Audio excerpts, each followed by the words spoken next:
Assalamu alaikum to everyone. Good evening. I hope all of you are quite well by the grace of Almighty, and I am also fine. Now I am going to start my class. I will discuss in front of you about right form of verbs.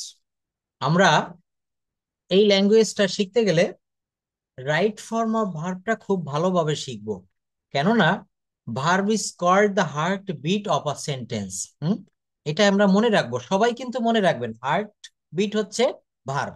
তো আমরা আজকে presentation নিব, তার আগে আমরা এই right form of ভার্বটা একটু দেখবো, কারণ আমরা কথা বলতে গেলে প্রতিনিয়ত কিন্তু আমরা এই জায়গাটিতে ভুল করি।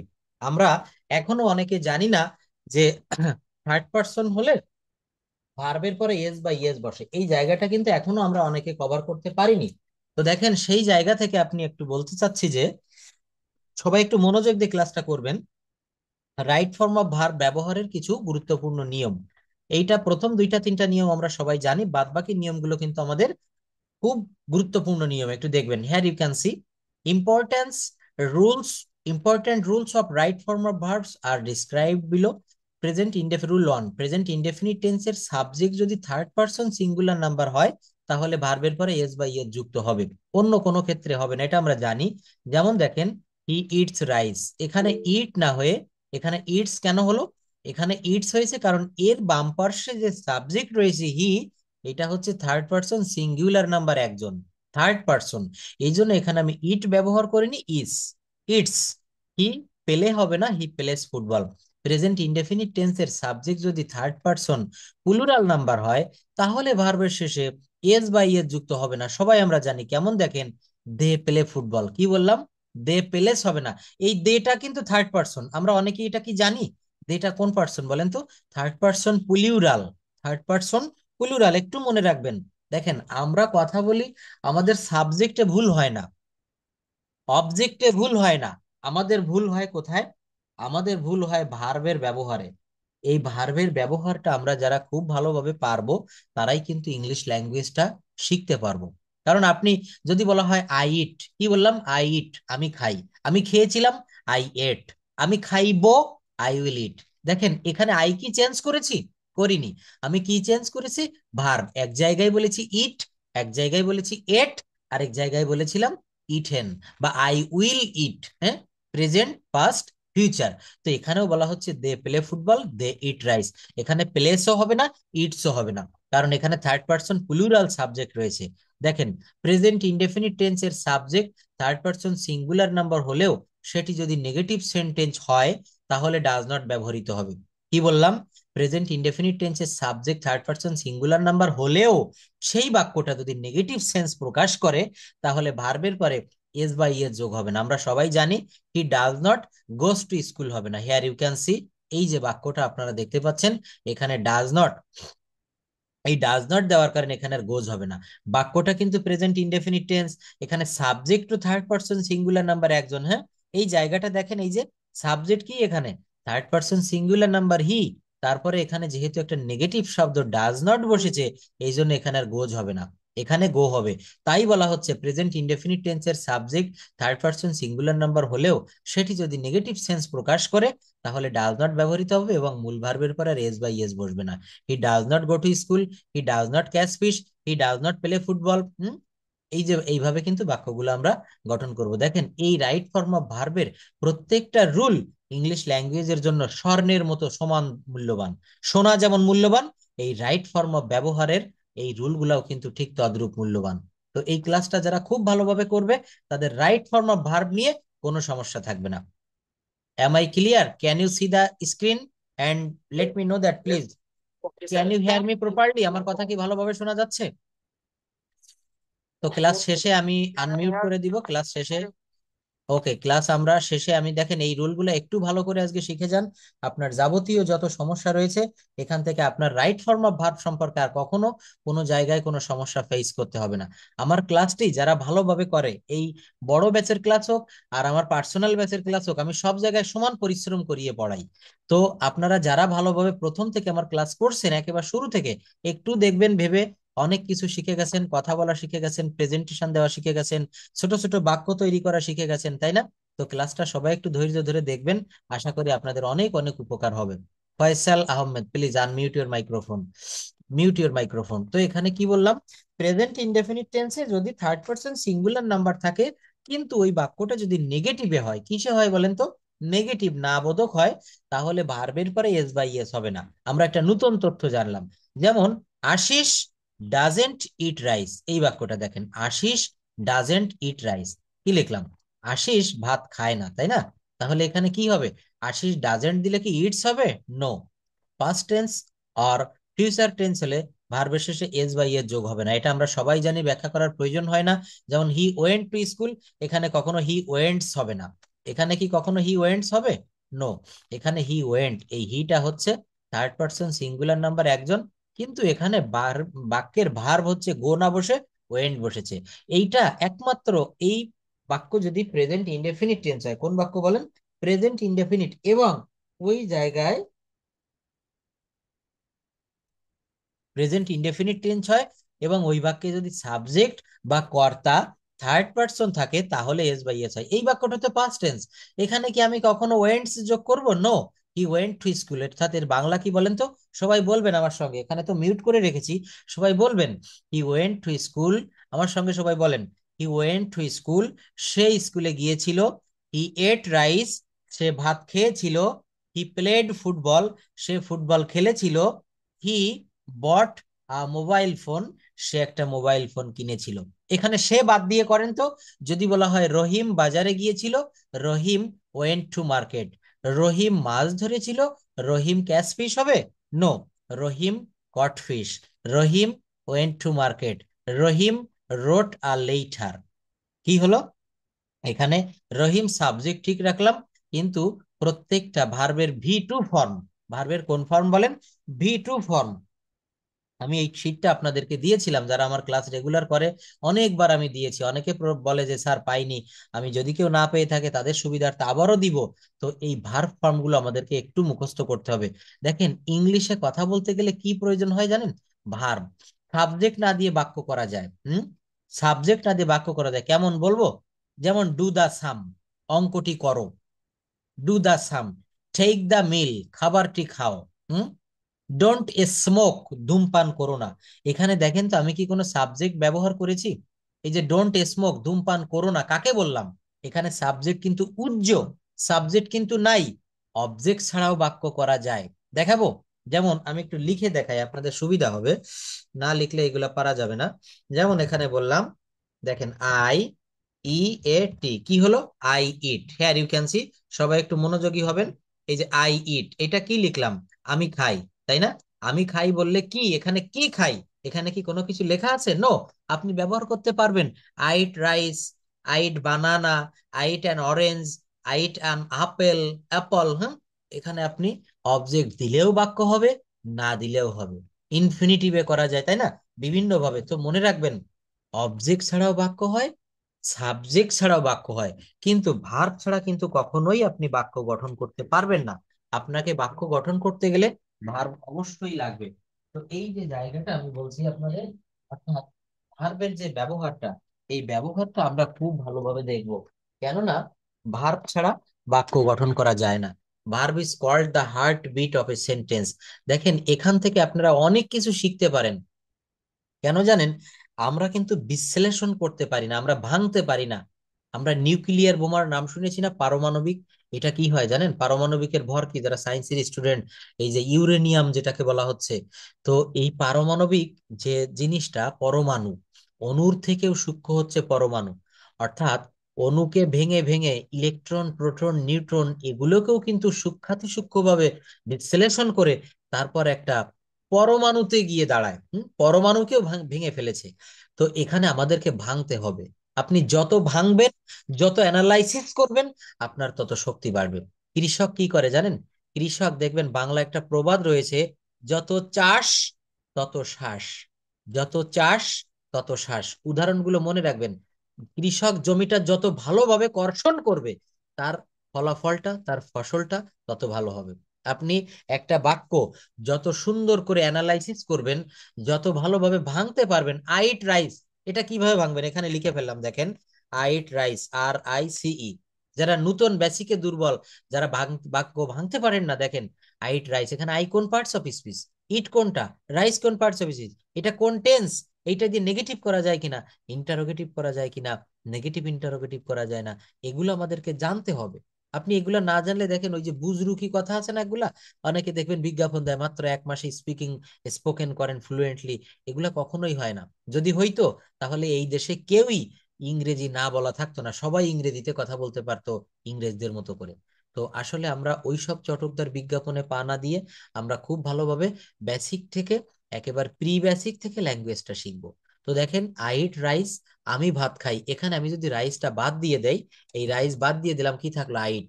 অর্থাৎ এখানে এই আইটাকেও আপনি চাইলে আমি বাদ দিয়ে দিচ্ছি, দেখেন ইট, এরপর কি লিখবো বলেন তো, এরপর আমি লিখলাম ইট রাইস, RICE, এটাও কিন্তু একটা বাক্য হলো, কি বলেন তো, ইট রাইস অর্থাৎ ভাত খাও। আপনার সামনে কেউ রয়েছে, আপনার বন্ধু মহলের বা আপনি যাদের সঙ্গে তুমি করে বলা যায়, আপনি তাকে বলছেন যে প্লিজ ইট রাইস, দয়া করে ভাত খাও। একজন রাগ করেছে ভাতের উপরে, ভাত খাবে না, আপনি তাকে বলছেন please, please eat rice, take your meal, আপনার ভাত বা তোমার খাবারটা গ্রহণ করো, খাও প্লিজ, আর রাগ করো না। এখানে দেখেন আপনি সাবজেক্ট ছাড়াও বাক্য করতে পারলেন, কিন্তু এই ভার্ব ছাড়া বাক্য করা যায় না। এই জায়গাটায় কিভাবে আমরা ভার্ব দিয়ে বাক্য গঠন করবো বলেন তো, এটা কেউ বলতে পারবেন, কারো ব্রেনে আসবে? যারা আমার ক্লাসটা করে প্রথম থেকে খুব ভালোভাবে শেষ পর্যন্ত ক্লাসে যারা থাকে, একটা ক্লাস শেষে 1 ঘন্টা পরে তারা অনেক কিছু নিয়ে ফিরতে পারে, তাদের মাথায় অনেক কিছু নিয়ে যেতে পারে। ভালোভাবে খেয়াল করবেন, দেখেন গো, ওয়েন্ট, গন। গো মানে যাওয়া, তাহলে বাক্য করেন I go, I go to school, I go to market, I go to park. Go দিয়ে বাক্য করলাম। ওয়েন্ট দিয়ে করেন I went to school, he went to school, he went to park yesterday, we went to Kuakata CBC last week, we went to Cox's Bazar last week, last month, last year. দেখেছেন আমরা গিয়েছিলাম, গো এর past form. গন দিয়ে করব কি, সে গিয়াছে, সে স্কুলে গিয়াছে, he has gone to school. সে স্কুলে যায়নি, he hasn't gone to school. দেখেছেন, সে কি স্কুলে গিয়েছে, has he gone to school. এইটা নিয়ে, শব্দ নিয়ে, বাক্য নিয়ে আপনাকে খেলা করতে হবে। একজন সাইকেল গ্যারেজের মেকানিক যেমন সাইকেলের পার্টস সব খুলে ফেলতে পারে, আবার দিন শেষে জোড়া লাগাতে পারে, আপনাকেও ঠিক সেই ভূমিকা অবতীর্ণ হতে হবে। আমার কথাগুলো কি সবাই বুঝতে পারছেন? অর্থাৎ আমি যদি এখানে বলি যে একটা বাক্য আমি দিলাম, এই বাক্যটাকে নেগেটিভ করতে হবে, পারবেন? যদি বলা হয় হি ওয়েন্ট টু স্কুল, সে স্কুলে গিয়েছিল, এইটার নেগেটিভ কি হবে বলেন তো? হি ওয়েন্ট টু স্কুল, এই বাক্যটাকে যদি আমি নেগেটিভ করতে চাই, হুম, সুন্দর, তাহলে মোহাম্মদ জাহিদুল ইসলাম, আপনি বলেন তো। মোহাম্মদ জাহিদুল ইসলাম বলেন কি হবে? Hmm, he did not go to school, thank you. আচ্ছা, এইটাকে অনেকেই বলেছেন রাইট, প্রায় বেশিরভাগই সবাই কারেক্ট বলেছেন, ধন্যবাদ। তো এইটাকে আমি যদি বলি ইন্টারোগেটিভ করেন, তখন কি হবে? Did he go to school, দেখেন ডিড ব্যবহার করলে ভার্বের প্রেজেন্ট ফর্ম হবে, এটা আমরা সবাই জানি তাই না? Did he go to school, সে কি স্কুলে গিয়েছিল না, বা কি বলা যায়, সে কি স্কুলে যায়নি, didn't he go to school, কি হবে বলেন? Didn't he go to school. দেখেন তিনটা ওয়ার্ড, গো, ওয়েন্ট, গন, তিনটা দিয়ে আমি তিনটা বাক্য রচনা করলাম। এখানে যদি 200 ওয়ার্ড থাকে তাহলে কত হয়? 200 গুণ 300, 3 দুকানি 600, 600 বাক্য এখান থেকে গঠন করা যায়। তো আমরা সকাল থেকে সন্ধ্যা পর্যন্ত যে কথা বলি, 600 বাক্য আমাদের লাগে না, 600 বাক্য আমরা ব্যবহার করি না। একটু ভেবে দেখবেন, কারণ আমরা একই কথা বারবার বলি। তো এই খাতিরে দেখা যায় আমাদের 2 থেকে 300 বাক্য হলে সারা দিনে চলে যায়। হুম। তাহলে এইভাবে কিন্তু আমরা শুধু, এই যে অনেকে বলে যে স্যার মুখস্থ হয়ে গেছে, নো, আপনার মুখস্থ হয়নি। এইগুলো দিয়ে আপনি বাক্য করা শেখেন, সেই বাক্যগুলোকে আপনি অ্যাফার্মেটিভ করেন, সেই বাক্যগুলোকে আপনি নেগেটিভ করেন, সেই বাক্যগুলোকে আপনি নেগেটিভ ইন্টারোগেটিভ করেন। একটা বাক্য দিয়ে কিভাবে 30টা বাক্য করা যায়, আমি গত 1টি বা 2টি ক্লাসে এগুলো দেখিয়েছিলাম। আমার ক্লাসে যারা ছিলেন তারা বুঝবেন। তো এই যে জায়গাগুলো দেখাচ্ছি না, এইগুলা, এই রাইট ফর্ম অফ ভার্ব বলেন বা আপনি যাই বলেন না কেন, আপনাকে প্রথমে ভার্ব শিখতে হবে প্রচুর পরিমাণে। ভার্বের ভোকাবুলারি আপনাকে জানতে হবে, মিনিমাম 1000 ভার্ব আপনাকে জানতে হবে। প্লে মানে খেলা করা, ইট মানে খাওয়া, ডু মানে করা, রাইট মানে লেখা, ওয়াচ মানে দেখা, সি মানে দেখা, এইভাবে আপনাকে 1000 ভার্ব ফর্ম জানতে হবে। তো ভার্বের 5টি করে ফর্ম আছে, ওর আলাদা একটা শিট রয়েছে আমাদের কাছে। যেমন আমি যদি বলি ইট, কি হবে বলেন তো? ইট, দেখেন এইখানে আমি একটা ভার্ব লিখলাম ইট, এটা না, আমি ডু লিখলাম, কি লিখবো বলেন তো? দেখেন ডিও, ডু, ডু, এইটার V2 ফর্ম কি হবে সবাই জানি, DID, ডিড। আমার সঙ্গে কথা বলবেন। দেখেন এখানে কিন্তু যার যার বাসায় বসে, কেউ বিদেশে বসে ফরেন কান্ট্রিতে আমার ক্লাস করছেন, বাংলাদেশের বিভিন্ন জেলা উপজেলা বিভিন্ন গ্রাম থেকে, তাই না? তো কে কি করছেন আমি কিন্তু দেখতে পারছি না। তবে আমার মেইন কথা হচ্ছে একটু মনোযোগী হইতে হবে। আর সেকেন্ড অপশন হচ্ছে আমি যা বলবো আমার সঙ্গে একটু বলতে হবে। শুধু মুখ বন্ধ করে কান দিয়ে আমার কথা শুনলে কাজ হবে না, ক্রস গাইতে হবে। আমি যা বলবো, আমি কি লিখেছি বলেন? ডু। কি লিখেছি? ডু। পরেরটা লিখেছি ডিড। পরে কি লিখবো? ডান। ডিও এনি। এই তিনটা ফর্ম লিখলাম, V1 V2 V3। Do did ডান এর আইএনজি ফর্ম রয়েছে না? কি হবে কেউ বলতে পারবেন? DOING, doing. Do did done doing. আরেকটা ফর্ম রয়েছে, সেই ফর্মটা হচ্ছে থার্ড পারসন ফর্ম, DOES। দেখেন ডাজ, আমি একটু বড় করে দেই, এখানে আমি কয়েকটা শব্দ লিখে ফেলেছি, সেটা হচ্ছে ডু ভার্বের ফর্ম। Just okay. ডু ভার্বের আমি ফর্ম গুলা লিখেছি, ভার্ব ফর্ম। দেখেন কি লিখেছি। প্রথম হচ্ছে ডু, এটা হচ্ছে V1 ফর্ম। তারপর লিখেছি হচ্ছে ডিড। তারপর লিখেছি ডান। ডু ডিড ডান, এই পর্যন্ত আমরা জানি। কিন্তু দেখবেন এই ডুইংটা present continuous tense, past continuous tense, future continuous tense, হ্যাঁ। তারপরে এদের প্যাসিভ ভয়েস করতে গেলে কন্টিনিউয়াস এর এই ডুইং আইএনজি ফর্মটা কাজে লাগবে। এটার অর্থ হচ্ছে হচ্ছে, চলছে, খাচ্ছে, যাচ্ছে, অর্থাৎ প্রেজেন্ট পার্টিসিপল, তাই না? I am doing the work, আমি কাজটি করিতেছি। He is doing the work. তো এটা হচ্ছে পার্টিসিপল বা আইএনজি বলা যায়। আর থার্ড পারসন ফর্ম হচ্ছে ডাজ। আমরা অনেকেই কিন্তু এই জায়গাটা জানি না, যে ডু ভার্বের পাঁচটা করে ফর্ম কেন জানতে হয় জানেন? এই যে আমি যদি বলি হি ইটস রাইস, সে ভাত খায়। আর যদি বলি সে কি ভাত খায়, হুম, ভালোভাবে খেয়াল করেন সবাই শুনবেন। সে ভাত খায়, হি ইটস রাইস। আর সে কি ভাত খায়, এই বাক্যটা কি কিভাবে করবেন? Does he eat rice? Does he eat rice? তো এখানে আপনি ডাজ কেন আনলেন? ব্যাখ্যাটা কি বলেন তো? এই যে ডাজ হি ইট রাইস, এই সে কি ভাত খায়, এটার ব্যাখ্যাটা কি হবে? Anyone can say? Mohammad Zahidul. নির্দিষ্ট কি? বলেন, যে কোনো একজন বলেন। প্রেজেন্ট ইনডিফিনিট যেগুলো আমরা ডো দিয়ে প্রশ্ন করি সেক্ষেত্রে হচ্ছে ডো, আর এটা হচ্ছে থার্ড পারসন সিঙ্গুলার, সেজন্য অক্সিলারি ভার্ব হিসেবে আছে। হ্যাঁ, অনেকেই সঠিক উত্তর দিয়েছেন, অক্সিলারি ভার্ব হিসেবে এখানে ডাজ আসছে, তাই না? সে কি ভাত খায়, ডাজ হি ইট রাইস। তো এখানে আমরা ডু কেন দিব না? কারণ এখানে হি হচ্ছে থার্ড পারসন সিঙ্গুলার নাম্বার একজন, এই জন্য এখানে ডাজ ব্যবহার করব। আরো একটি কথা রয়েছে, does he eats rice. It's আমরা দিতে পারবো না। কেন দিব না? কারণ ওই ইটসটাও থার্ড পারসন, আবার এই ডাজটাও কিন্তু থার্ড পারসনের একটা সিম্বল, চিহ্ন। এই দুইটা থার্ড পারসন একটা বাক্যে বসলে এরা মারামারি করবে। এই জন্য ডাজ দেওয়ার কারণে ওখানে আর ইটস হবে না, ওখানে ইট ব্যবহার করতে হবে। Does he eat rice? Does he eat rice? Do verb, be verb, have ভার্বের ক্লাসে যারা ছিলেন, এখানে কিন্তু এই ডু এবং ডাজের আরো অনেক অনেক ব্যাখ্যা রয়েছে, যেটা কিন্তু আমরা সবাই জানি না। যারা ক্লাসটা করেছেন তারা দেখতে পারবেন। তো এটা হচ্ছে মেইনলি অক্সিলারি ভার্ব হিসাবে বসেছে।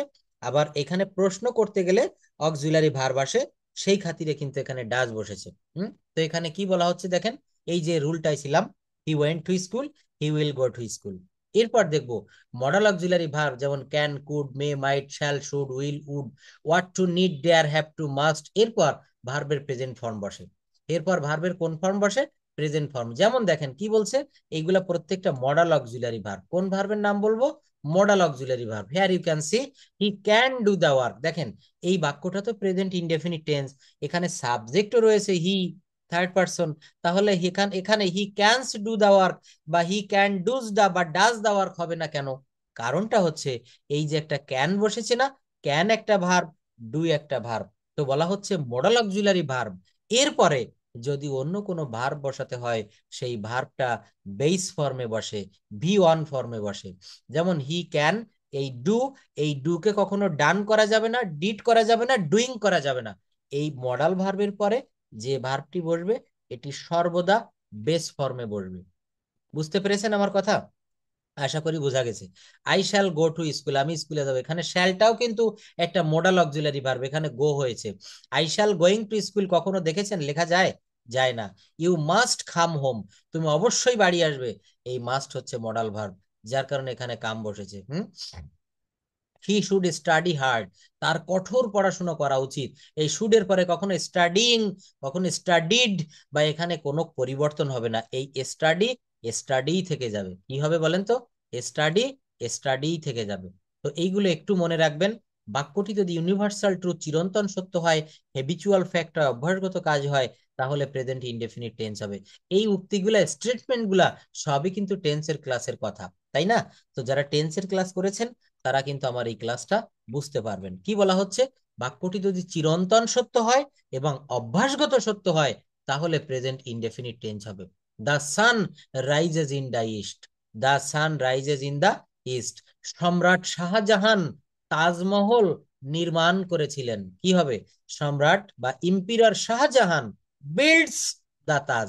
এখানে কিন্তু বিল্ড হবে না, পাস্ট টেন্সে বলতে পারবেন না। অনেকে প্রশ্ন রাখতে পারেন, স্যার তাহলে এটা তো পাস্ট টেন্সে, সম্রাট শাহজাহান তাজমহল নির্মাণ করেছিলেন 400 বছর আগে, তো এটা তো অতীত হয়ে গিয়েছে। নো, এটা হচ্ছে historical truth.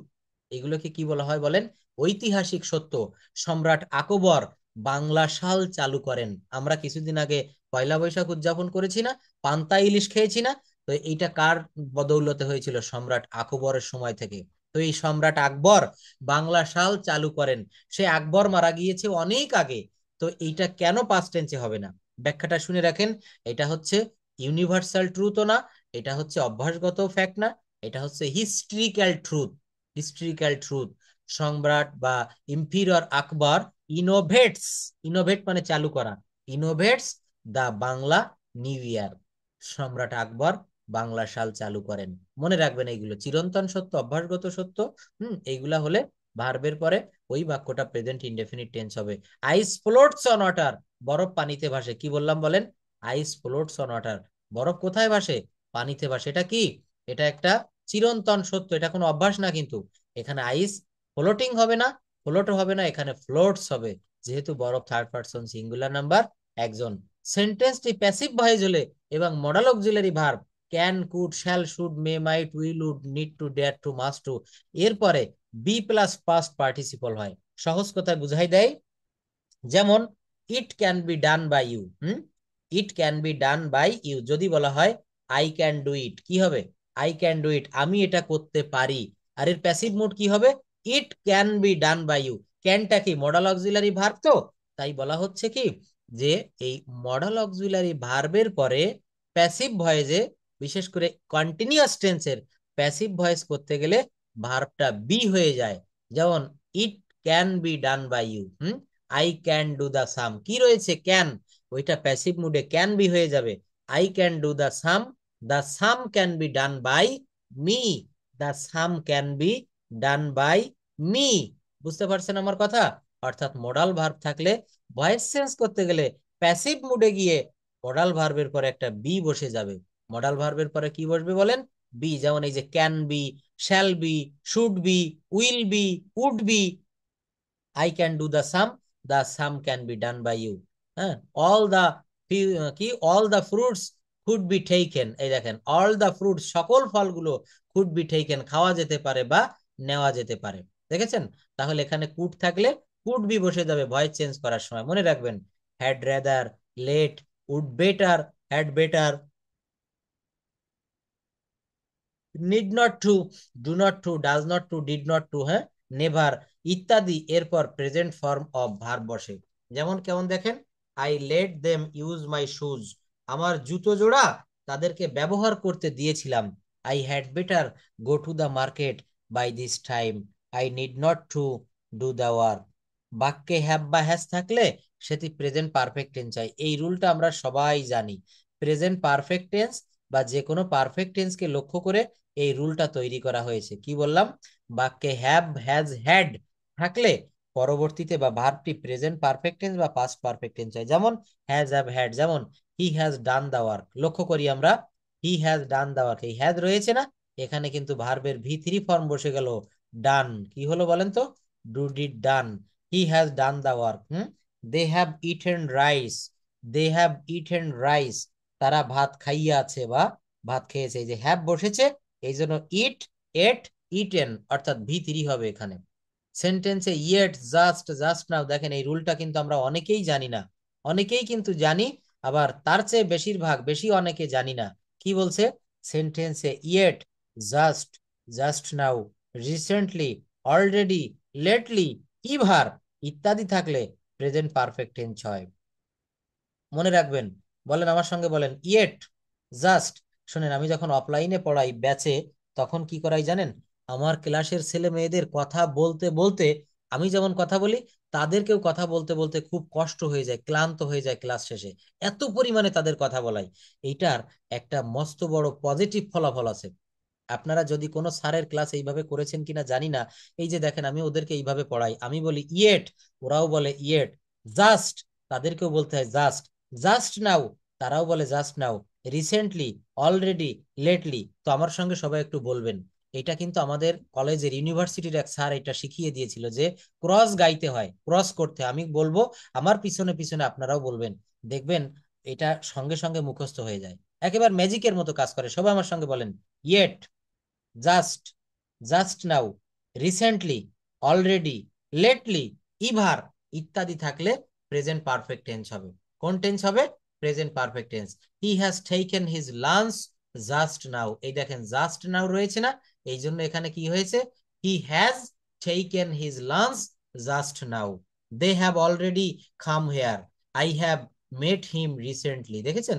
I have met him recently. সেন্টেন্সে yesterday, ago, long ago, last year, last week, last month, that day, before ইত্যাদি থাকলে পাস্ট ইনডেফিনিট হয়।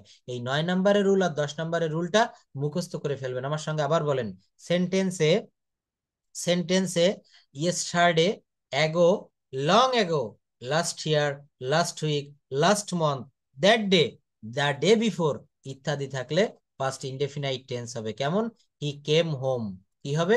হি কেম হোম ইয়েস্টারডে, এখানে ইয়েস্টারডে দিতে হবে একটা, বা last month. I went to Cox's Bazar last month. দেখেন এই যে লাস্ট মান্থ রয়েছে না, লাস্ট মান্থ শব্দের অর্থ গত মাস, তো এই গত থাকলে তো এখানে গো না বসে ওয়েন্ট হবেই। I a a long time ago there lived a poor farmer. দেখেন কত সুন্দর একটা বাক্য, এটার বাংলা অর্থ কি কেউ বলতে পারবেন? আমরা প্রত্যেকটা পড়ে তার কিন্তু আমরা বাংলা অর্থ করা শিখবো। আ long time ago there lived a poor farmer, এর বাংলা অর্থ কেউ বলতে পারবেন? এর বাংলা অর্থটা হচ্ছে আ লং টাইম এগো, অনেক দিন পূর্বে, অনেক দিন আগে, there lived a poor farmer. এই যে দেখেন দেয়ার এর ব্যবহার, এগুলাকে বলে ইন্ট্রোডাক্টরি দেয়ার। যারা ক্লাসের ইন্ট্রোডাক্টরি দেয়ারের ক্লাসে যারা ছিলেন, তাদের মনে রয়েছে আ long time ago there lived a poor farmer. এই দেয়ারের কিন্তু কোনো অর্থ হয় না, কিন্তু এই দেয়ার না দিলেও বাক্যটা অর্থপূর্ণ হবে না। There lived a poor farmer অর্থাৎ লং লং টাইম এগো, অনেক দিন পূর্বে, there lived a poor farmer, একদা এক গরিব কৃষক বাস করত কোনো এক গ্রামে। এই দেয়ার মানে কি জানেন? আছে নাই, ছিল ছিল না, ওই যে বাস করত। হম স্থির ভাবে কোথাও কোনো জিনিস অবস্থিত আছে, স্থির ভাবে কোথাও কোনো জিনিস অবস্থিত আছে, এমন বোঝালে দেয়ার বসে। আমাদের গ্রামে একটি মসজিদ আছে, ঢাকায় একটি চিড়িয়াখানা আছে, খুলনায় অনেকগুলো বিশ্ববিদ্যালয় আছে। এখানে দেয়ার ব্যবহার করতে হবে। There is a university in Khulna, there are many universities in Dhaka. এই দেয়ারের ব্যবহার, ল্যাঙ্গুয়েজটা শিখতে গেলে, কথা বলতে গেলে ইনস অ্যান্ড আউটস আপনাকে খুঁটিনাটি জানতে হবে। এই যে দেখেন, এ long time ago there lived a poor farmer, তাই না? এই যে বাক্যটা পড়লাম, এইটার বাংলা যদি আমরা সাজাতে না পারি, ইংরেজি থেকে বাংলা করা শিখতে হবে, বাংলা থেকে ইংরেজি করা শিখতে হবে, তবেই কিন্তু আমরা ইংলিশ ল্যাঙ্গুয়েজে প্রপারলি কথা বলতে পারবো। Can you hear me? Let me know that please. Imdadul Haque, Mousumi Dutta, কথা বলতে হবে। তো দেখেন, আমি যেভাবে পড়াই আপনারা একটু বিবেচনা করে দেখবেন, আমার ক্লাস শেষে আপনারা দেখবেন ইউটিউবের ক্লাস দেখবেন অনেক, কিন্তু আসলে এইভাবে ভেঙে ভেঙে বুঝাই দেওয়া অনেকে এটা করতে চায় না। কেন চায় না? কথা বলতে গেলে কিন্তু কষ্ট হয় অনেক। একটা জিনিস কি জানেন, কায়িক পরিশ্রম আর মেন্টালি পরিশ্রম দুইটা কিন্তু দুই রকম, দুইটা কিন্তু দুই রকম। এই যে দেখেন আমি এসি রুমে বসে ফ্যানের ফ্যানের বাতাসে আমি পড়াচ্ছি, এটা কিন্তু আমার শারীরিক কোনো কসরত হচ্ছে না, বাট আমার ব্রেন, আমার যে মস্তিষ্ক, এইটা কিন্তু কাজ করতেছে। আমার ব্রেনে এখন কিন্তু প্রচুর পরিমাণে লোড চলতেছে, কারণ আমি যে কথাগুলা বলছি এগুলো তো আমাকে জেনে তারপর আপনাদের সামনে বসতে হয়েছে, তাই না? তো এই যে জায়গাটা দেখালাম, আমি একটু দেখিয়ে আসি কিভাবে আমরা বাংলা থেকে ইংরেজি, ইংরেজি থেকে বাংলা। আপনি যদি সেন্টেন্স অ্যানালাইসিস করতে পারেন, একটু আগে ক্লাসের শুরুতে যেটা বলেছিলাম, আপনি বাংলা থেকে ইংরেজি, যেমন কি বলি, আমি ভাত খাই, কি বললাম? আমি ভাত খাই। নো, ইংলিশে বলতে হবে আমি খাই ভাত। কি বলতে হবে বলেন? আমি খাই ভাত। আমি স্কুলে যাই। নো, এভাবে বললে আপনি ইংরেজি সাজাতে পারবেন না বাংলা। আমি স্কুলে যাই কি হবে? I school to go. এমন শোনা যায় না? আমি ভাত খাই, তাহলে কি? I rice eat. No, it's wrong. Right বা প্রপারলি ওয়েটা কি হবে? আমি খাই ভাত, আমি যাই স্কুলে, তারা ধরে মাছ, সে খেলে ফুটবল, সে খেলে ক্রিকেট। অর্থাৎ মনে রাখবেন, সাবজেক্টের পরে, সাবজেক্টের পরে আপনাকে ভার্ব বসাতে হবে। কি বসাতে হবে? ভার্ব। এখানে একটু অ্যানালাইসিস করে দেই, দেখেন। একজন দিনমজুর আমাদের দেশে অত্যন্ত পরিচিত ব্যক্তি, এই যে একটা বাক্য বললাম, একজন দিনমজুর আমাদের দেশে অত্যন্ত একজন পরিচিত ব্যক্তি। তাহলে এই বাক্যটা আমি যদি এখন আপনাদেরকে বলি, here you can see, দেখেন কি বললাম, একজন দিনমজুর আমাদের দেশে অত্যন্ত পরিচিত ব্যক্তি। আচ্ছা, একজন দিনমজুর আমাদের দেশে, অনেকগুলো শব্দ আছে না বাংলা শব্দ। আচ্ছা দেখেন তো, এর ভিতরে একটু চেষ্টা করে দেখেন, এর ভিতরে কি কোথাও কোনো ইয়ে আছে, ভার্ব আছে? একটু দেখেন, সবাই একটু দেখবেন প্লিজ। একজন দিনমজুর আমাদের দেশে অত্যন্ত পরিচিত ব্যক্তি বা মুখ। তাহলে এখানে একজন, এ, এ মানে একজন, এটা তো আর্টিকেল, এটা অ্যাডজেক্টিভ বা adjective.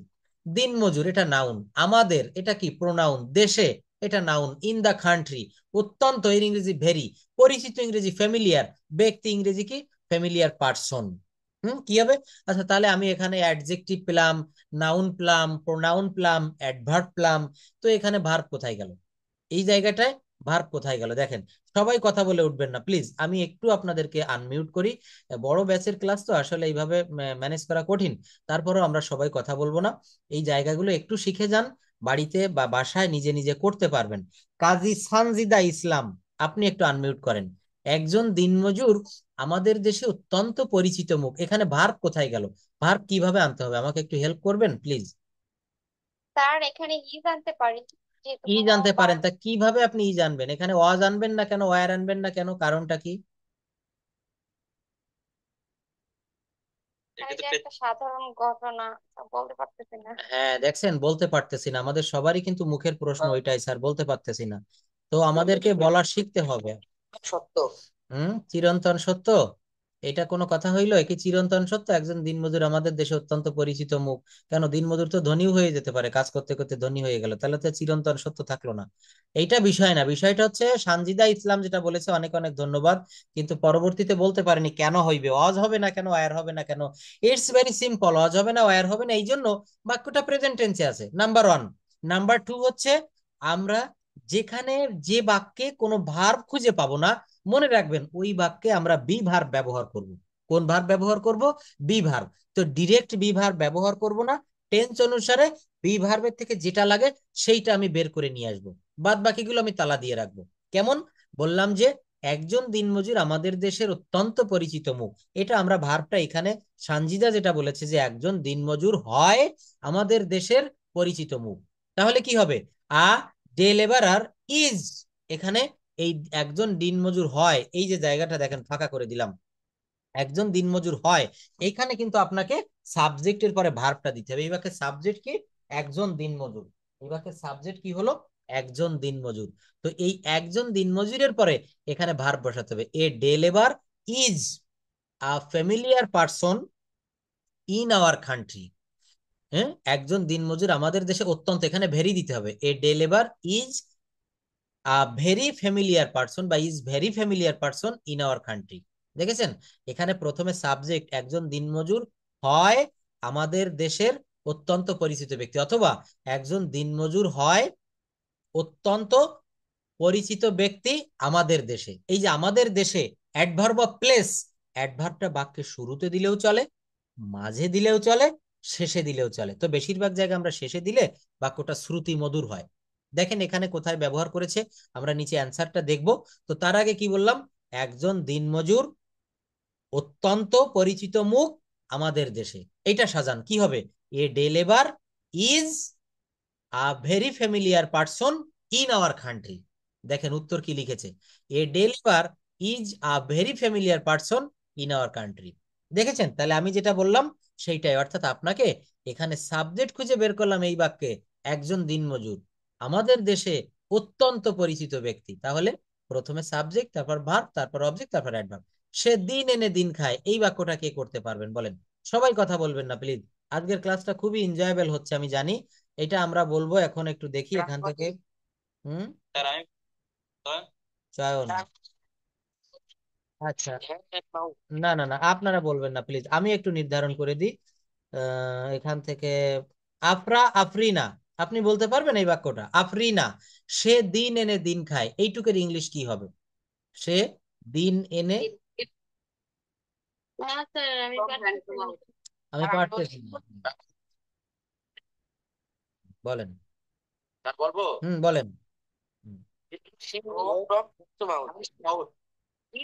From hand to mouth. হ্যাঁ, যে বলেছে লিভস তার উত্তর সঠিক হয়েছে, অনেক ধন্যবাদ। দেখেন, হি লিভস, এটা আমরা সহজে বুঝতে পারছি যে এখানে বাক্যটা প্রেজেন্ট ইনডেফিনিটে রয়েছে এবং subject third person, singular number একজন, এই জন্য হি lives from hand to mouth. তো এটা যারা বলেছেন এদের তো এই বাক্যটা মুখস্থ আছে বা আগে থেকে আপনারা পারেন, কিন্তু যারা পারে না নতুনদেরকে আমি চাচ্ছিলাম কিভাবে করব। দেখেন, সে দিন এনে দিন খায়, তাহলে এখানে দিন খাওয়া বলতে কি, লিভ মানে হচ্ছে খাওয়া বা গ্রহণ করা বা থাকা, লিভের কিন্তু অনেক অর্থ। He lives, he lives from hand to mouth. এই live from hand to mouth এটা কিন্তু একটা প্রবাদ বাক্য, এই জন্য এই বাক্যটা বা সেন্টেন্সটা আপনারা অনেকেই পেরে গেছেন। হি lives from hand to mouth, এটা আমাদের কিছুটা মুখস্থর মতো আছে, কিন্তু ভেবে দেখবেন। আচ্ছা, তাকে সারাদিন কাজ করতে হয়। আমি কিন্তু আপনাদের হ্যাভ টু হ্যাজ টু এর ব্যবহার শিখিয়েছিলাম আমাদের একটা ক্লাসের ভিতরে, মনে আছে? করতে হয়, যেতে হয়, খেতে হয়, দেখতে হয়, খেলতে হয়, এখানে হ্যাভ টু বা হ্যাজ টু। তাকে সারাদিন কাজ করতে হয়। এই বাক্যগুলা, সবাই কথা বলবেন না প্লিজ, তাহলে কিন্তু আমি ক্লাসটা নিতে পারবো না। এক একজন করে বলবেন। কি বললাম? তাকে সারাদিন কাজ করতে হয়, তাই না? তাহলে এই বাক্যটা আমরা কিভাবে সাজাবো? ইমদাদুল বলতে পারবেন? হুম, তাকে সারাদিন কাজ করতে হয়। হুম, Mohammad Jahidul, he has to. Mohammad Jahidul বলতে পারবেন? ক্লাসে প্রেজেন্ট আছেন মোহাম্মদ জাহিদুল? মোহাম্মদ জাহিদুল আছেন ক্লাসে? পারবেন? হ্যাঁ বলেন, এই বাক্যটা কি হবে?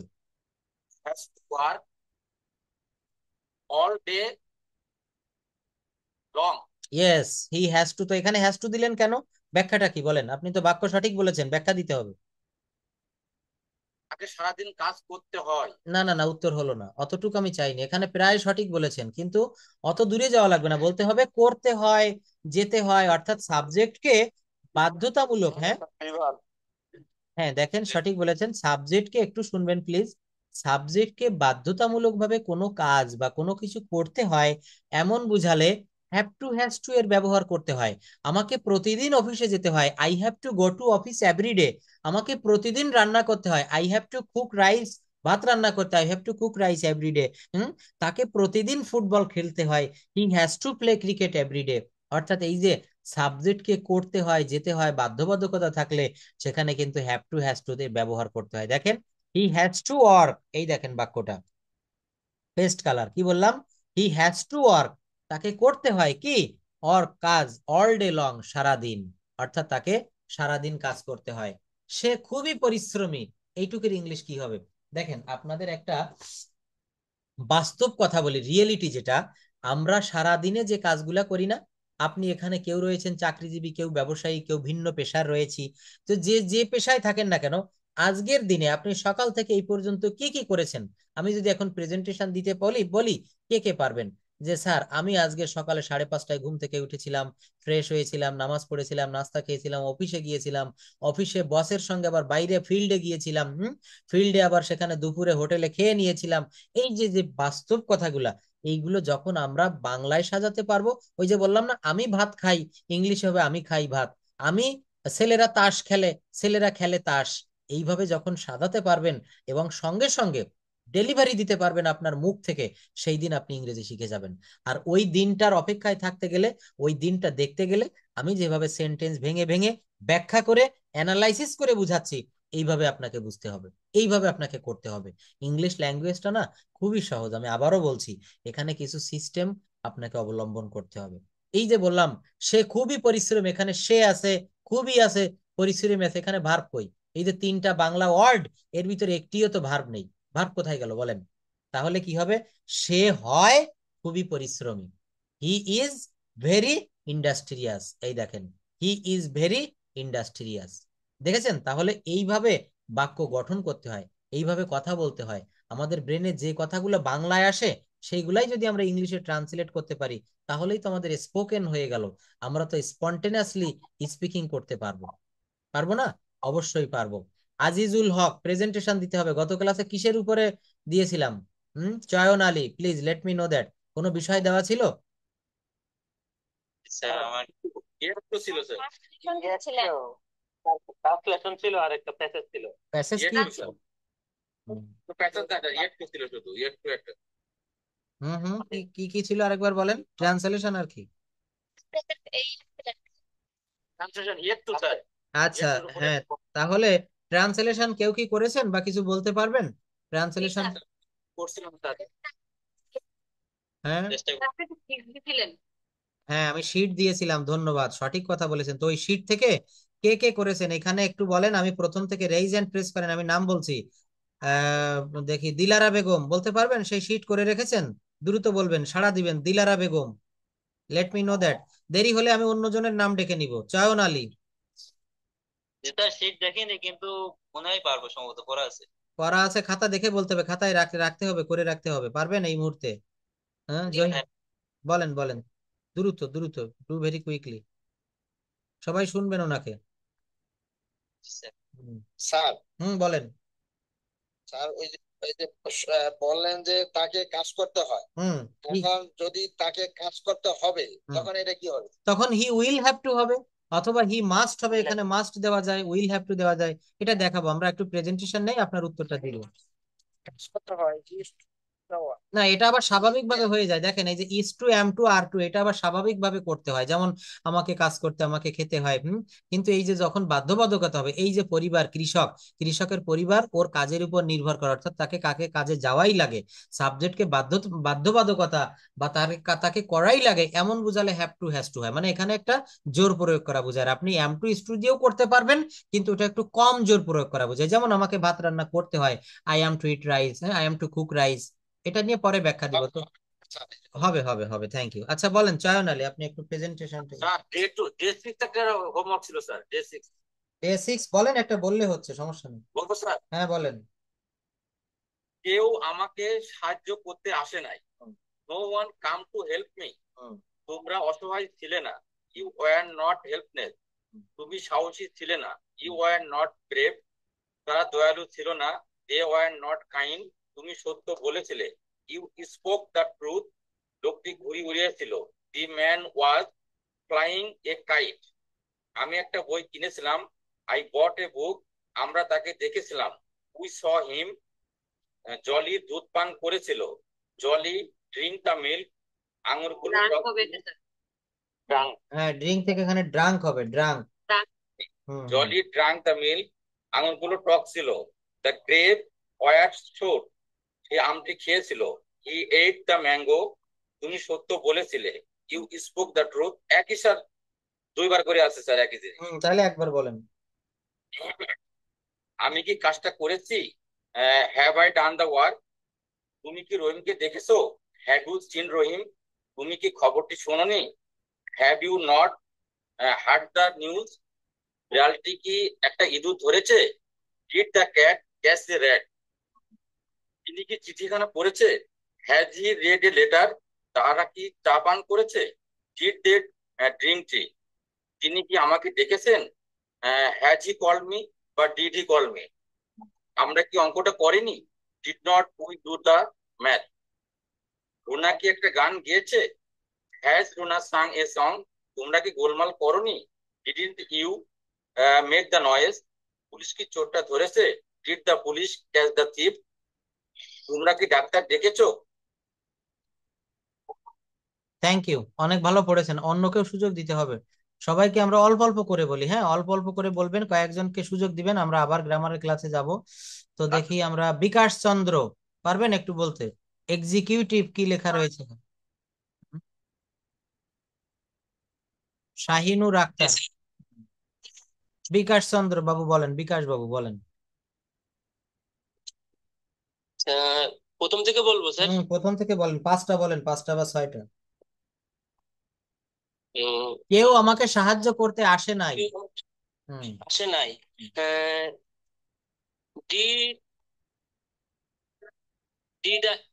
আসে নাই। Didn't I help me? আচ্ছা, আপনি মোটামুটি চেষ্টা করতে হবে, আরো ভালো করতে হবে। হ্যাঁ, তারপরে শাহিনুর কে বলতে চাচ্ছিলেন জানি। স্যার আমি বলেন বলেন, শাহিনুর আক্তার। হ্যাঁ, শাহিনুর, এখান থেকে বলেন কেহই আমাকে সাহায্য করতে আসে নাই। সাহায্য করতে আসে নাই। No one come to help. তোমরা অসহায় ছিলে না। You are not helpless. তুমি সাহসী ছিলে না। You are not brave. তারা দয়ালু ছিল না। They were not kind. তুমি সত্য বলেছিলে। You told the truth. লোকটি ঘুড়ি উড়িয়েছিল। The man flown the kite. Sir এটা হয়েছে। বলেন বাক্যটা কি জানো তারা? লোকটি ঘুড়ি উড়িয়েছিল। দেখেন, তাহলে লোকটি ইংরেজি কি? The man. না, এখানে ওয়াজ আসবে না, এখানে ভার্বের ভি2 দিলেই হবে। আমি ভাত খেয়েছিলাম, আই এট রাইস। এখানে ফ্লাই মানে ওড়ানো, হ্যাঁ, বা ওড়া, তাহলে flew. The man flew the kite. লোকটি ঘুড়ি উড়িয়েছিল। আমি একটা বই কিনেছিলাম। বলেন হচ্ছে আই। আচ্ছা বলেন তো, এক মিনিট, আই বট এ বুক, এটা নেগেটিভ কি হবে? আমি একটা বই কিনেছিলাম না, বা আমি একটা বই কিনিনি, এটা কি হবে? বাই এ বুক। হ্যাঁ, যদি বলা হয় আমি কি একটা বই কিনেছিলাম, বাই এ বুক। আমি কি একটা বই কিনিনি। Didn't I buy a book. Thank you. দেখেন, এই জায়গাটা আমি চাচ্ছি, আমি এতটুকু চাচ্ছি যে কোনো বাক্যকে যেন আমরা চারটা ফর্মে রূপ দিতে পারি: affirmative, negative, interrogative and negative interrogative.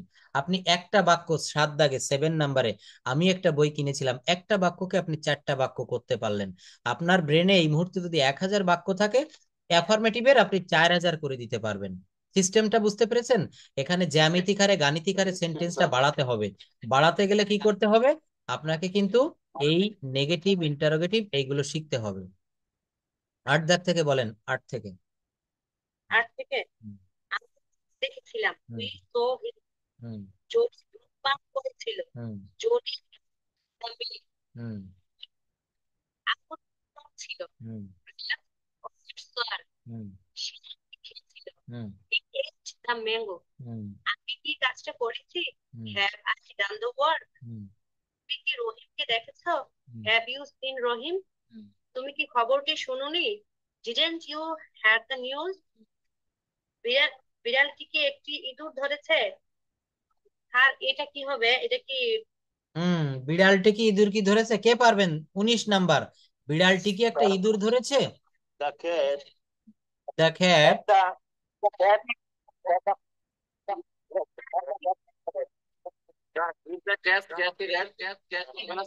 Please silent, please. Okay, দেখেন বলছে যে বিড়ালটি কি একটা ইঁদুর ধরেছে। আচ্ছা, আমি একটা সহজ সূত্র দিয়েছিলাম, অনেকেরই হয়তো মনে নাই। কি হচ্ছে? ক্লাসে গোলমাল হয়ে যাচ্ছে। আনমিউট করলে এই সমস্যাটা হয়। দেখেন, বিড়ালটি কি একটা ইঁদুর ধরেছে। আমি একটা সহজ সমাধান দেই। বিড়ালটি কি একটা ইঁদুর ধরেছে। মনে রাখবেন সবাই, এই বাক্যটা ইন্টারোগেটিভে আছে, প্রশ্নবোধক। আমাদের সবারই করতে সমস্যা হচ্ছে, তাই না? এই বাক্যটার একটা সহজ সূত্র রয়েছে। সূত্রটা কি? বিড়ালটি একটা ইঁদুর ধরেছে। আগে আমি অ্যাফার্মেটিভে সাজিয়ে নিব। কি হবে? দ্য খ্যাট। দ্য খ্যাট, ক্যাট মানে হচ্ছে বিড়াল। ধরি আছে বা ধরেছে, কোন টেন্স? Present perfect tense. কি হবে? ক্যাটের পরে হ্যাজ বা have. The cat has caught. Catch মানে ধরা, ওর ভি3 হবে হচ্ছে কট। কেন হবে? Has have had.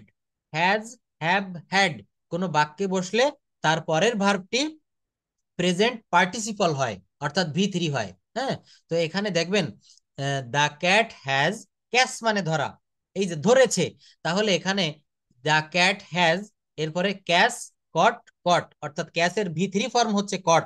দা, ভালো করে লক্ষ্য করেন সবাই। The cat has caught a rat. এখানে একটা একটা ইংরেজি এ, বাক্যটা কি দাঁড়ালো? The the cat has caught a rat. বিড়ালটা একটা ইঁদুর ধরেছে। এইবার এখানে আসি, বিড়ালটি কি একটা ইঁদুর ধরেছে। বিড়ালটি কি একটা ইঁদুর ধরেছে, তাহলে কি হবে? এই যে প্রেজেন্ট পারফেক্ট টেন্সের ইন্টারোগেটিভ, এখানে ওই যে হ্যাজ বা হ্যাভ, ওইটাকে বাক্যের প্রথমে এনে বসিয়ে দিতে হবে, আর কিচ্ছু করা লাগবে না। কি হবে? Has the cat, has the cat caught a rat? Has the cat caught a rat? অর্থাৎ বিড়ালটিকে একটু ইঁদুর ধরেছে। যেমন আমি যদি বলি I have done the work, আমি কাজটি করেছি। আমি কি কাজটি করেছি? Have I done the work? কি হবে? Have I done the work. দেখেছেন? তাহলে এই যে পরিবর্তন, কিভাবে বললাম বিড়ালটিকে একটা ইঁদুর ধরেছে, অনেকেরই কিন্তু এটা করতে সমস্যা হচ্ছিল। এটা ইন্টারোগেটিভে আছে বিধায় এটাকে আমি কি করলাম, প্রথমে আমি অ্যাফার্মেটিভ করে নিলাম। কি করলাম বলেন? অ্যাফার্মেটিভ। অ্যাফার্মেটিভ করে ওই অ্যাফার্মেটিভে যে অক্সিলারি ভার্ব আছে ওইটা সবার প্রথমে এনে বসিয়ে দিলেই বাক্যটা কিন্তু ইন্টারোগেটিভ হয়ে গেল। কি হয়ে গেল বলেন তো? ইন্টারোগেটিভ। এবার কি বুঝতে পেরেছেন? কাজী সানজিদা ইসলাম, দেখেন প্রত্যেকটা জায়গায় দেখবেন জগতের সবকিছুতে একটা সিস্টেম রয়েছে। এখন রাত আমাদের এইখানে, আমেরিকা থেকে আপনাদের এই ব্যাচে অনেকে ক্লাস করছে, এখন প্রায় 4-5 জন রয়েছে। তো আমেরিকাতে কিন্তু এখন দিনের বেলা, এখন এখানে 10টা 54 বাজে, ওখানে এখন 9টা 54 বাজে সকাল। তো এই যে পরিবর্তন, এটারও একটা সিস্টেম আছে, তাই না? সৃষ্টিকর্তা সবকিছু সিস্টেম করে আমাদের এই মহাবিশ্ব যেমন চালাচ্ছে, এখানে একটা বাক্য গঠন করতে গেলেও তো মনে রাখবেন রুল ছাড়া কোনো কিছু হয় না। তো আপনাকে রুলটা একটু ধরা শিখতে হবে। এই ধরনের বাক্য যদি সামনের কোনো দিনে কোনো ক্লাসে না করতে পারেন, আপনি যদি ইন্টারোগেটিভ থাকে অ্যাফার্মেটিভ করে নেবেন, নেগেটিভ থাকলেও যদি নেগেটিভ করতে অসুবিধা হচ্ছে অ্যাফার্মেটিভ করে নেবেন। তিনি কি চিঠিখানা পড়েছে? তাহারা কি চা পান করেছে? তো যাক, দেখেন এখানে ডে 6 ছিল। সবাই একটু লিখে নেন প্লিজ, সাথে যদি নোটবুক থাকে বা মোবাইলে বা একটু মনের খাতায় লিখে নেবেন। এই যে সেন্টেন্স ট্রান্সলেশন ডে 7, এই 7 দিন মানে 7তম দিন যেটা, এটা আপনারা এখানে করে রাখবেন। আর আমি একটা বিষয় খুবই মানে খুবই খুবই কষ্ট পাচ্ছি, সেটা হচ্ছে এখানে এই ক্লাসে যারা কথা বলে তারা রেগুলারই কথা বলছে, আমি নতুনদেরকে আনতে পারছি না। এটাকে আমার ব্যর্থতা নাকি আপনাদের ব্যর্থতা? এখানে 83 people are joining this class is at this moment, but they can't any single sentence in my class. কোনো একটা সাধারণ শব্দও বলে না। আতিউর রহমান, আয়শা আক্তার, বাখের উল্লাহ, বাপ্পি, এখানে যারা রেইজ হ্যান্ড প্রেস করেননি, আপনাদের কাছে আমার একটা বিনম্র অনুরোধ থাকবে, আপনারা ক্লাসে কথা বলা শিখবেন। এমডি মনোয়ারুল হক, উনি দেখেন প্রত্যেকটা ক্লাসে প্রায় কথা বলে, যে সামনে দেখতে পাচ্ছি।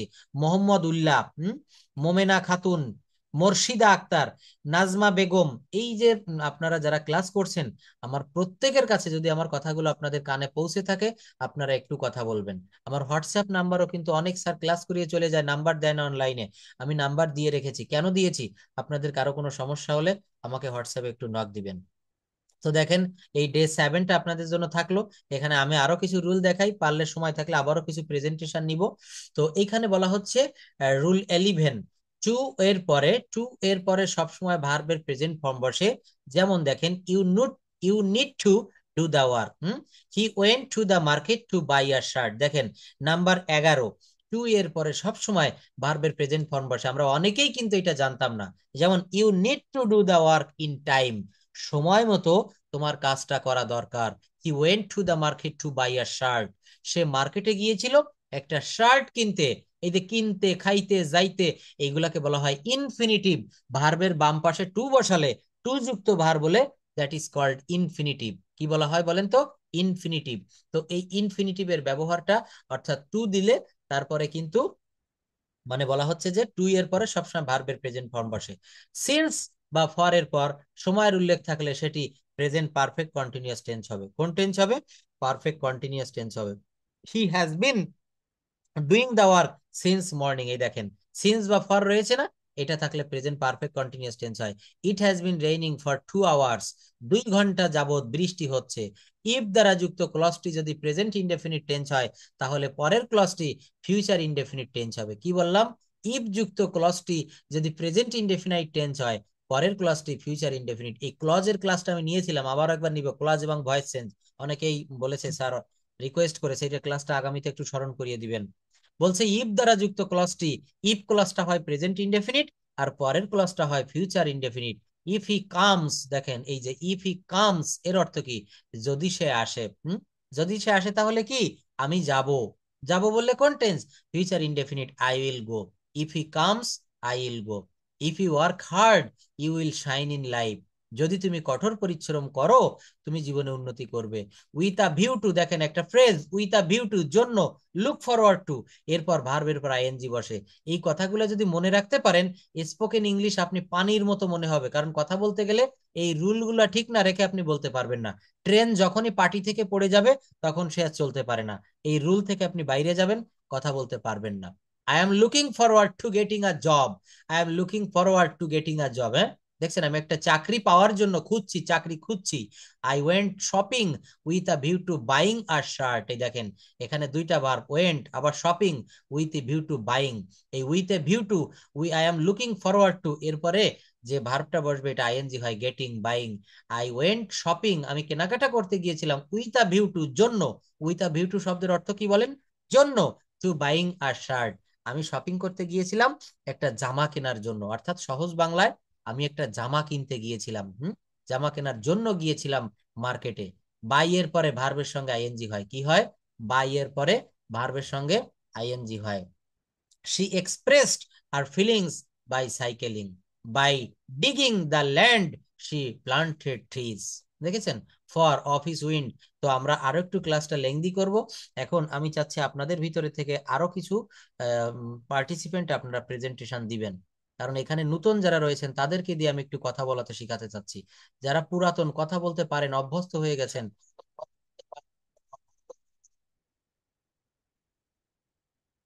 একটু প্রতিধ্বনিত হচ্ছিল। তানিয়া ইসলাম বলবেন যে ডে 6-এ কি কি বাক্য দেওয়া ছিল লিখে রেখেছেন? দেখেন অনেকেই কিন্তু খুব সুন্দর করে বলেছে। পারবেন? Can you hear me? Tania Islam, class কালকে করি নাই, থ্যাংক ইউ। জন্য তবে জানি না এখন একদম থেকে ক্লাসগুলো ঠিক করবেন, করে। হ্যাঁ ক্লাসগুলো করবেন। আর ক্লাস না করলেও সমস্যা নাই, দেখবেন আমি যা যা পড়া দিয়ে দেই আমার এই ক্লাস রেকর্ড গুলো দেখলে পারবেন। হুম?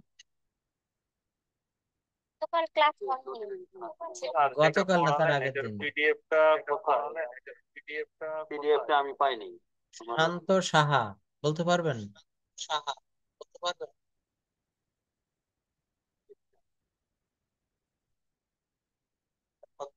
আচ্ছা, শীটটা আমি দিয়ে দিব, শোনেন যারা,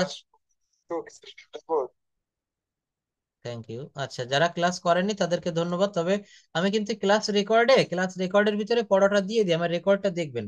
গতকাল ক্লাস হয়নি, গতকাল তো শিডিউল ছিল না, তার আগের দিন হয়েছে। কিন্তু আমার এই পিডিএফ গুলো একটু দেখবেন, সময় দিতে হবে। দেখেন আমি একেবারে, আপনাদের হয়তো মনে কষ্ট লাগতে পারে, যারা ক্লাস করবেন না তারা শিখতে পারবেন না, আমি একেবারে স্পষ্ট বলে দিতে পারি। আর যারা ক্লাস করছেন, আমার সঙ্গে লেগে রয়েছেন, এখানে অনেকেই আছেন আমাকে পার্সোনালি হোয়াটসঅ্যাপে খুবই বিরক্ত করে, কিন্তু আমি এটা বিরক্ত হই না, আমি এটা আনন্দ বোধ করি। একবার না পারলে আমাকে 10 বার তারা ফোন দেয়। এই যে পার্টিসিপেন্ট, স্টুডেন্টরা অবশ্যই কথা বলতে পারবে এবং বলা শিখেও যাচ্ছে। কিন্তু আপনি একদিন ক্লাস করলেন না, সমস্যা নেই, আপনি রেকর্ড গুলো তো দেখতে পারতেন, আমার পড়াটা তো রেকর্ডিং ক্লাসের ভিতরেও থাকে, আমি তো ক্লাসেই বলে দেই। এইভাবে কিন্তু আসলে আগানো যায় না। আপনারা যেভাবে বুঝতেছেন, যেভাবে এগোচ্ছেন, এভাবে হবে না। আমি অনেকদিন থেকে ক্লাস নিচ্ছি আপনাদের ব্যাচে, এখানে আর ক্লাস নেওয়ার মতো নাই, আপনারা কথা শুনছেন না। ল্যাঙ্গুয়েজটা শিখে 3 মাস, 4 মাস, 5 মাস হয়ে যায়, অনেকে ফোন দেয়, স্যার কি পড়াইছেন, আমি তো কথা বলতে পারি না। দোষটা কি আমার না আপনার? চিন্তা করে দেখবেন। তো আসলে দেখেন, এই যে জায়গাটা দেখালাম, এই রুলগুলা কিন্তু আপনারা একটু শিখে রাখবেন, এগুলো মনোযোগ দিয়ে দেখবেন।